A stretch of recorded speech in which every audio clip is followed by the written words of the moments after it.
I had about a 3-day drive from Michigan. I just finished a tournament up in La Crosse, Wisconsin. I had a 29th place finish. Felt good about it, you know, and of course Dean and the boys invited me out here. Had a 3-day drive and landed last night, got here last night. I got the truck and the boat with me, and after this I've got a 5-day trip up at Clear Lake, so it's kind of going to be a vacation for me. And I plan on going up there with one rod and one rod only, and that's a frog rod. How many of you guys have thrown a frog on braid, real thick stuff? I mean, these guys are nodding their heads, they love it. That's, in my opinion, frog fishing is probably one of the funnest ways to catch bass.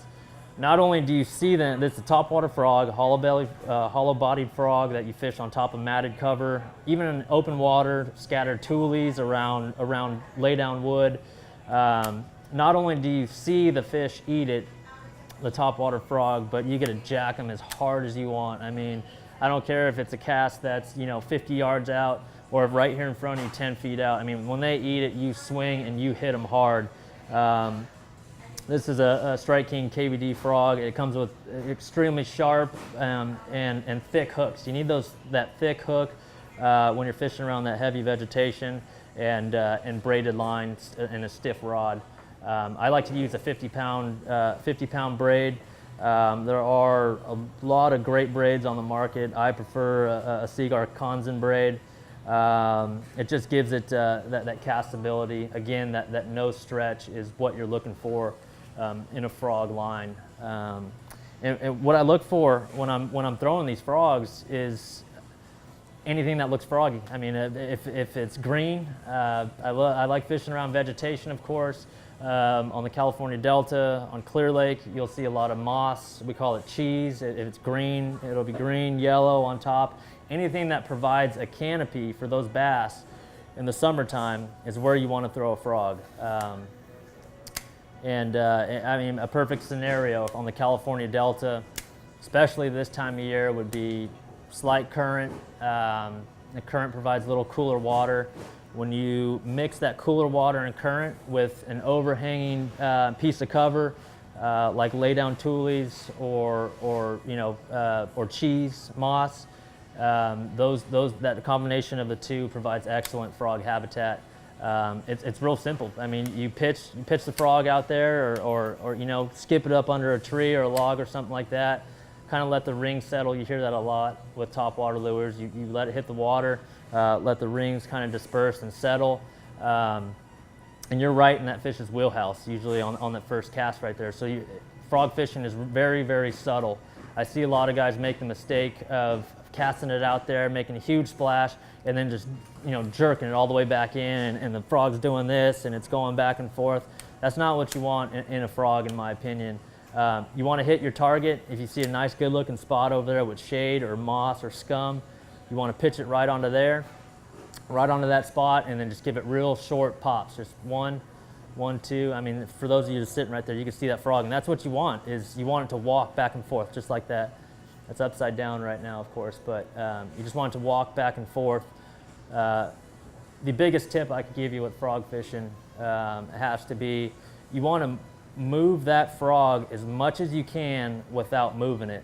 It doesn't really make sense, but if you could keep it in a little square foot, just like it is on that square foot tile, if you can move it the most you can without bringing it towards you, you will get a bite halfway to the boat, or at least halfway to the boat. I mean, guaranteed. So again, frog fishing, you don't want to rush it back to the boat. You want to take it slow and fish those high percentage areas like I talked about, overhanging cover. As far as the rod goes, you know, I just got this rod. I can't wait to try it up at Clear Lake. I just got a shipment of Megabass rods in, and this one, out of the 12 I got, this one stood out the most. It's a 7'1" Matt Bucker rod, it's called, designed by FLW tour angler Shinichi Fukai. And it's 7'1", which I think is perfect for a frog rod. You see a lot of 8-footers, 7'5", 7'4" rods. If you look at guys like Ish Monroe, Cliff Crochet, and Dean Rojas on the Bassmaster Tour, they all throw 7-foot rods, within 7 foot, 7'1", 7'2". This is the 7'1" right here. The purpose of that is to provide accuracy. You really want accuracy when you're frog fishing.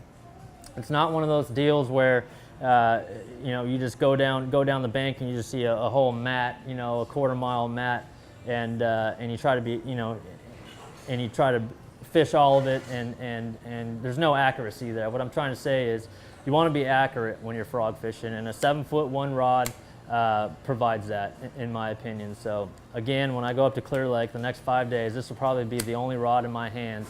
And again, working it slow. Try to move that frog without pulling it towards you is probably the best advice I could give you while frog fishing. The reel, I really like a 6-2 to 1 ratio. A 5 to 1 is too slow. A 7 to 1 is a little too fast, I believe, unless you're fishing on mats, on strictly mats. But when you're walking a frog, that 6-2 to 1 gives you the perfect cadence of reel handle movement and rod tip movement all at the same time. So that 6-2 to 1, if you look, I can move the reel about 1.5 feet with one turn of the handle, and I think that's just the perfect speed there. Now, when the fish comes up and sucks it down, you can't be anxious about it. When you see that fish come up and eat it, you kind of have to you got to assess the strike a little bit. If it completely blows it out of the water, you go ahead and swing, hit them hard right then and there. If they kind of come up and just suck it down like they do a lot of the times, especially the bigger ones, all you got to do is, that frog is bright chartreuse. If maybe you're looking away or something, you hear the blow up, you just try to refrain from swinging right then and there. You want to look at the area it blew up in, and if that green is missing, if that green's gone, or the white frog or the black frog, you can't see it anymore, that's when you hit them with it. You'll be surprised, you'll be amazed actually, how long they hold on to that frog after they bite it. During practice sometimes, I've got 3-day practice periods during my tournaments, and whenever you're looking for frog bites, frog fish, they'll eat it, and you want to shake them off. Well, you'll be surprised if you'll be surprised when they bite it. They really hold on to the thing. So you could swing, hit them hard. Again, that's a 7-1 Matt Bucker rod, 50-pound braided line, 6-2 to 1 gear ratio reel, and a KVD frog. What I really like about this one, I've been a snag-proof frog guy for a really long time. I really like those frogs, but with the introduction of this KVD frog, it really does. It skips really well. The hook's great in it, and it doesn't sink. There are a lot of frogs on the market that sink. You do not want that. You got to squeeze them and squirt the water out of them before every cast. This one does not do that, but definitely my favorite. Is that KVD frog. It's soft, the hookup ratio is great, and again, when you're skipping it up under trees, it doesn't foul up. The hooks don't really go into the body like a lot of the other frogs do. So that rod right there, I'm going to leave rigged up, and I will be throwing that all week, definitely.